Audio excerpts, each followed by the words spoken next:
Hey guys, so today's video is going to be my January favorites. I really wanted to sit down and share the products that I've been loving throughout the month of January. I have been testing out some of these products a little bit longer than January. I usually include products that I've been loving for like the past 2 months, even though they are monthly favorites videos. It just takes me a while to decide if a product's actually a favorite or if it's just kind of like an okay product in my collection. So I did add some new products to my collection in January, but you'll probably see follow-up reviews and things like that in February. So stay tuned for those videos.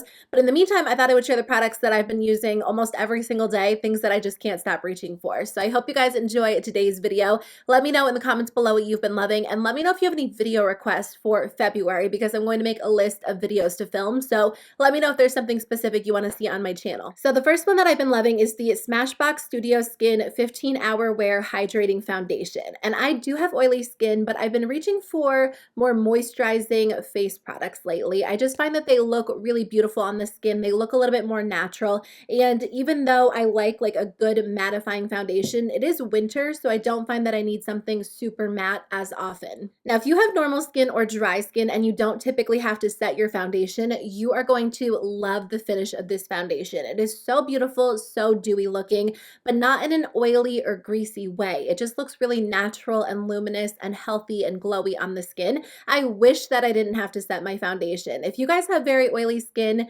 I guess I should say if you don't have very oily skin, you might not understand, but those of us with really oily skin sometimes have to set our foundation. Otherwise, it will completely slide off or be gone in a few hours. And I like a good dewy look, but I feel like my skin gets there on its own very quickly anyways. So I wish that I could leave this foundation on my skin without setting it, because the finish is so gorgeous, so natural, so beautiful, but it still gives good coverage. It's not a completely full coverage foundation. Like if you have freckles or you have a little bit of acne scarring, you can still see that under the foundation. But I find that it gives a good medium coverage look, and you can build it up to be a little bit more full coverage in areas where you might need that or want that. Oh, and I wear the shade 1.05, which seems to match me really well. It's a little bit yellow toned. I do like a little bit more of a yellow toned foundation, but I don't find that it really oxidizes or anything like that. And I love using it with the Smashbox Primerizer. I was so excited to rediscover the Covergirl Outlast Stay Fabulous 3-in-1 foundation. This was actually one of my favorite products back in the day when I first started my YouTube channel.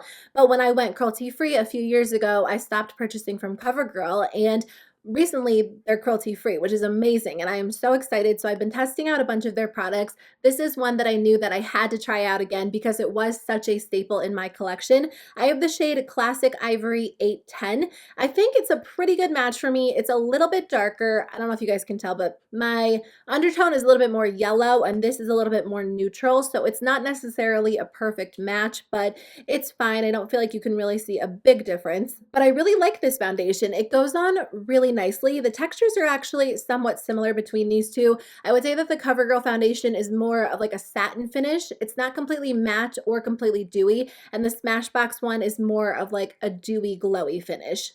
The coverage is a little bit better than the Smashbox foundation, so if I want more of a full coverage look, I'll go for the Covergirl foundation, but it's very lightweight. It's not heavy or uncomfortable to wear, and again, I do set mine with powder, and it holds up really well throughout the day. I don't get super oily. I definitely want to film more Get Ready With Me videos in 2019 so I can show you my favorite products in action. I promise I will get around to doing that.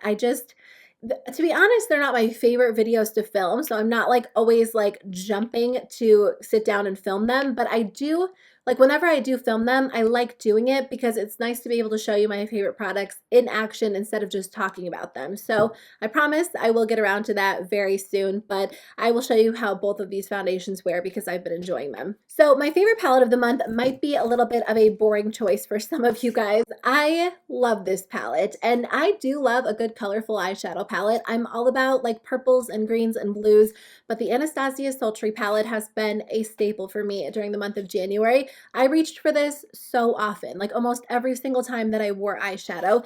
It's not just another basic neutral palette. There are so many gorgeous metallics in here, and they really help to amp up your eye look. I use this palette so much in January, so I think a lot of the looks that I did in my videos were made with this palette. There's one look that I did, I'll try to put a clip on the screen for you guys, where I wore slate in the crease, and then I wore this gorgeous silver all over the lid, and then I took the black and put it in the outer corner, and it was just like such a quick, easy smoky eye, and I love how it turned out. And then a lot of times I'll take Twig and place it in the crease and then go in with this shade all over the lid, and it just looks different than wearing like a brown in the crease and a shimmer on the lid, because these metallic shades are so beautiful. They're so intense and they catch the light so nicely, and I just use them with my finger. It's such an easy formula to work with, and I'm just really impressed overall with the palette. Even though it is a neutral palette, I don't know, I just like it so much better than a lot of the warm toned palettes in my collection. I'm kind of more into cooler tones these days, whether they are colorful shadows or more neutral shadows. Now, if you don't want to pay the $45 price tag for the Sultry palette, I totally get it. ColourPop actually makes a really great option as well that I mean, it's not a dupe for this palette, but it's a good affordable alternative. This one is the I Think I Love You palette, and it is significantly less expensive. I've actually been reaching for this palette a lot lately too, or sometimes I'll use them together if there is like a shade in here that I want to wear or a shade in the Sultry palette that I want to wear. But the ColourPop formula, it's very, very beautiful, very high quality. So if you hold the palettes up right next to each other, I just kind of get like a very similar vibe between the two. There are some differences, like the Sultry palette has this pretty gray and this pretty silver and obviously like this pop of coral, and this one has like this bright pop of gold. But if you cover up like these three shades, the palettes just look very, very similar, and you can get almost identical looks if you were to use one palette on one side and the other palette on the other side. You don't have to pay $45 to get a good neutral palette. The ColourPop one does a great job. I've had this one for over a year at this point, and it's still one of my favorite ColourPop palettes. So I just wanted to include that in today's video because I know not everyone wants to pay $45 for another neutral palette, so this might be a good alternative. So I actually have another rediscovered favorite. This one is the Becca Sunlit Bronzer in the shade Capri Coast. I loved this bronzer so much. I think I was using it every single day at one point. Maybe it was like the beginning of 2018, the end of 2017, and it was just a staple in my collection. I actually used one of them up completely. So I did go out and repurchase it. Now, when I finish something up, I really try to use something else in my makeup collection instead of running out and repurchasing something right away. But I did go out and repurchase it. But by the time I got it, I had been testing out a new bronzer that I loved even more. And that one is the Take Home the Bronze Anti-Orange Bronzer by the Balm. Mine looks really rough because it is something that I use every single day. I'm wearing the Balm bronzer today, and I like this one because it is a matte bronzer, so I kind of use it as like a bronzer contour all in one. It's a little bit more of like a cool toned color, so it works perfectly as a contour shade, but I don't find that it looks as natural or as, I guess, like light on the skin as the Becca bronzer. This one's a great option if you just want a really beautiful sun-kissed look, and I think it's probably going to be a favorite of mine during the spring because it is so beautiful and bronzy. But I do like using this one on days when I'm wearing more of a lightweight makeup look. There are days when I do like a full-on purple smoky eye like today, but there are also days where I'll just wear mascara and very light coverage foundation. So on those days, I do reach for more of like an actual bronzer instead of more of a contour shade just because it looks a little bit more natural. So I've really been enjoying this. It's been nice having this one in my collection because this one from the Balm just doesn't look very natural when you're not wearing a lot of makeup. So I love this one from Becca because it just gives your skin a really healthy glow. I finally got around to testing out the E.L.F. Modern Metals Blush and Highlight Palette. I've had this in my collection for a little while, and I don't know what took me so long. Sometimes I am so slow at testing out new products, but I heard a lot of great things about this, so I definitely wanted to try it out, and I'm glad I did because the quality is amazing. If you guys are looking for a really affordable cheek palette, this one might be a great option. I don't typically purchase a lot of face palettes these days, but this one comes with a lot of unique shades. I don't have a lot of colors very similar to these in my collection in like single blush and highlight pans. Honestly, the highlighters look a little bit intimidating in the pan because they aren't highlight shades that I would typically wear, but on the cheeks, they're very, very beautiful. You can get more of a subtle look if you just lightly apply them, or you can build them up for a little bit more of an intense application. As for the blushes, they have really good color payoff, so they do look pretty intense on the cheeks, and you can go in with more of a light hand if you want a sheer look, but I think they would work well for a lot of skin tones because you can build them up to be pretty intense. Like here's one quick swatch of the darkest blush. And again, you can go in with a little bit more of like a light hand if you want more of a sheer application, but you can also build it up to look pretty intense. So I think a lot of people could benefit from this blush palette. Again, it's affordable, it's e.l.f, but it really is a high quality blush palette. I think they do a good job with like their cheek products, a lot of their products, but especially their cheek products. I really have discovered a lot that I love. I hate that I like this product as much as I do, but I do. I love it. I've repurchased it. I think it's worth the money, even though I think it's kind of crazy how much product you get for the price, but I just love it. It is so good. It is the Drunk Elephant Lippie Balm. And at first, when I got this, like they sent it to me in PR a while ago, but when I first got it in the mail, I thought it was a mini version. And I was like, oh, it's like a cute mini lip balm. And then I repurchased it and I realized that's actually the full-size version. So you don't get a lot of product for the price. And I do think there are other lip balms out there that are good and you get more product. Like this one is pretty much brand new and this is how much I have left, but it is so good. It moisturizes my lips like no other lip balm. A lot of lip balms have to be reapplied over and over and over. And like the second they wear off, your lips feel dry. I don't experience that with this one. And I just love it. I've tried so many over the years.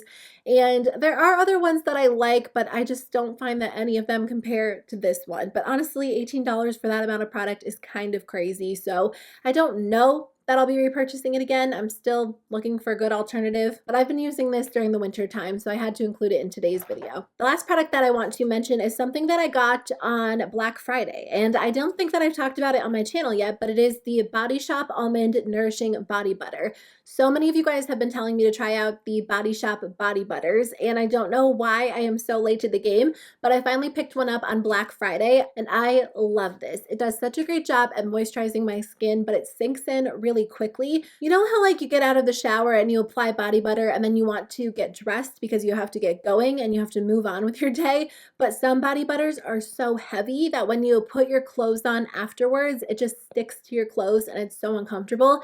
I don't experience that with this one. It does leave my skin feeling moisturized, but it also sinks in fairly quickly, so it's not anything too heavy, and I just love it. I think it's such a great product. It's not greasy, it provides moisture, and I am so happy that I finally tried out their body butters. So let me know in the comments if you guys have another favorite scent, because after I use this one up, I might try something different. So one of my goals for 2019 is to get good sleep. I think that was my goal last year, and I did a good job for a little while and then I kind of fell off the bandwagon. I'm the type of person that's like, oh yeah, I went to bed at 11 and I woke up at 7, I got 8 hours. But the truth is I got in bed at 11, I didn't actually go to bed until 1, and then it took me a while to fall asleep, so I actually got more like 5.5 hours. So I've been looking for something to track my sleep. I was just using the I was using the bedtime section on the clock app, and that was helping me a little bit. And I don't know why I never thought to download like a third-party app for my Apple Watch.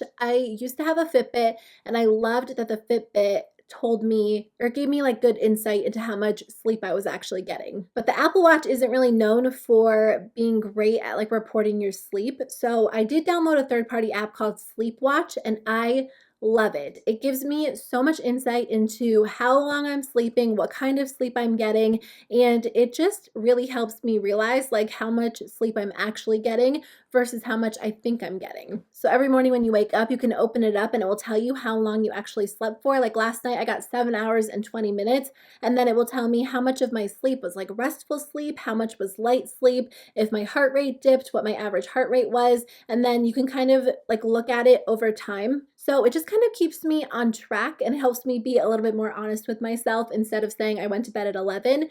And even though I went to bed at 11, I might not have actually like gone to bed, like gotten off my phone. So I've been trying to be better about getting more sleep so I'm not as tired throughout the day. And it just kind of contributes to your overall health. But if you're looking for a good app, Sleepwatch is a good one. Again, you have to have an Apple Watch, but it is really, really convenient because you just wear this to bed and you're good to go. So that is the end of my video. Those are all of my favorites. I hope you guys enjoyed today's video. Let me know in the comments below which products you've been loving throughout the month of January, because I really would love to hear from you. I hope that January was amazing for you guys, and I hope that February is just as good. And if January was lousy, I hope February is even better. But thank you guys so much for watching. I hope you have a great rest of your night, and I'll see you very soon with a new video. Bye.